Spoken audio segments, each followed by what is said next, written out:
Fighting stage 4 malignant melanoma, skin cancer. And this is my second battle with it. How big is it? Is it a tumor? Is it a lesion? I'm 30. Why am I having to go through this? I've shown 2 small lesions now in my brain. Are you dying? What do you say? What do you think? Absolutely not. You got one life to live. So I'm gonna be here as long as I am supposed to be. It gives you something to believe in. Because what else are you gonna do? Just give up? Why would you want to do that?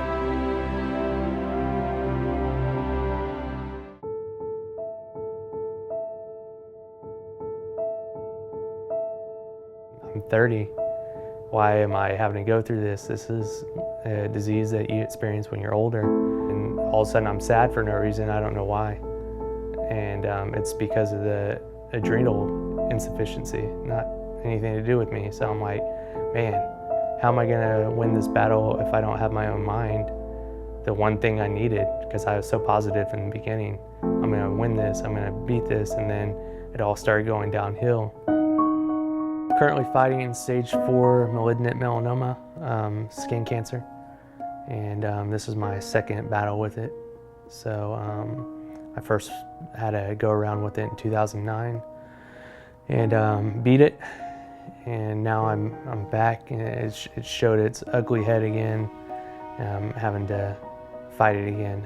I just got an update yesterday that I will be going to Houston for about 9 to 11 months. I decided to enter in a clinical trial and be a part of a new treatment option and research study at MD Anderson.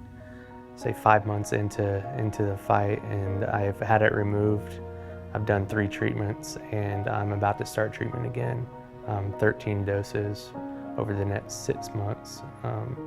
And then follow-up checkups after that.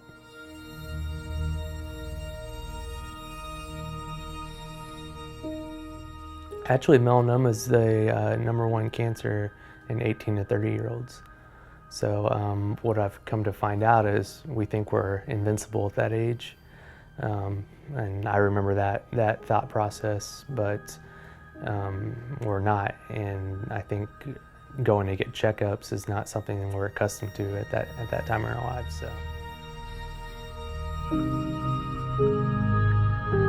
I was in Florida late last year, and I was contemplating moving back, and right around that time I noticed a bump on my right leg, the same area where I'd had surgery on my left leg. And at first I didn't really, it was smaller.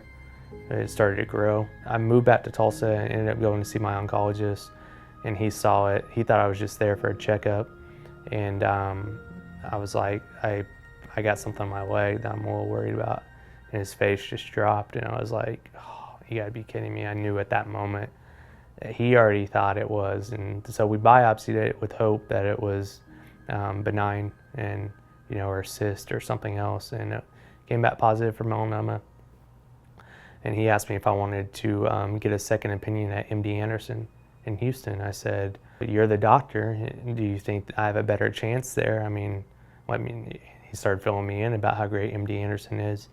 They're on the cutting edge of all these different, trials and treatments and different ways to treat melanoma. And so I was like, well, it's worth a shot. We're talking about my life here. So I ended up coming down for a consult.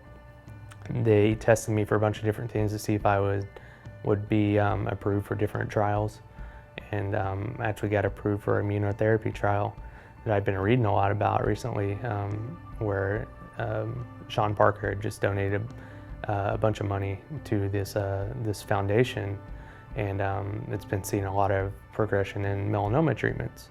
So it's used to boost the immune system, but it can also boost other organs.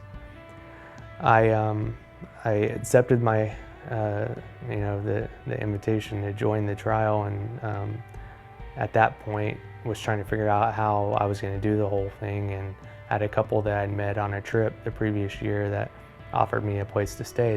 They lived in Houston, and they had an apartment above their garage they had just built. So it really made it a lot easier of a decision of where I was going to stay, because what I was about to go through, or what I'm going through now, isn't an easy trip down and back each time. You know, there's a lot of, like after surgery, there's a lot of time where you need to recover and have a place to stay, and that gets very costly if you have to stay in a hotel if you're not from the area. So that was kind of factoring in my decisions too, but I wanted to try it. I wanted to do anything I could to save myself. I'm like, I'm 30. Why am I having to go through this? This is a disease that you experience when you're older.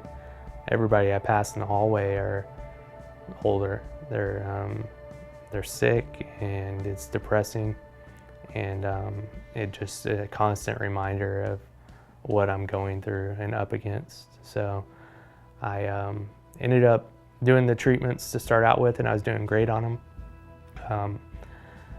I got into my third treatment. I ended up we have a couple new stores in Minnesota. I was able to travel to those and do some work there. The next day I was in Houston getting treatment, and then 2 weeks went by, and we were kind of getting ready for surgery time, and everything was good. No side effects really. Fatigue, a little bit of nausea, but nothing too crazy. All right, guys, so I just finished my third treatment up. It's 11:15 at night, so I've been here for about 12 hours, and I'm super tired. As you can see, it's nighttime. Actually, you can't see because it's just a reflection of me, but it's dark. I'm feeling pretty good, except for being super sleepy, so we'll see how the next couple of days go. But all in all, I'm glad to have this one done, and on to surgery next.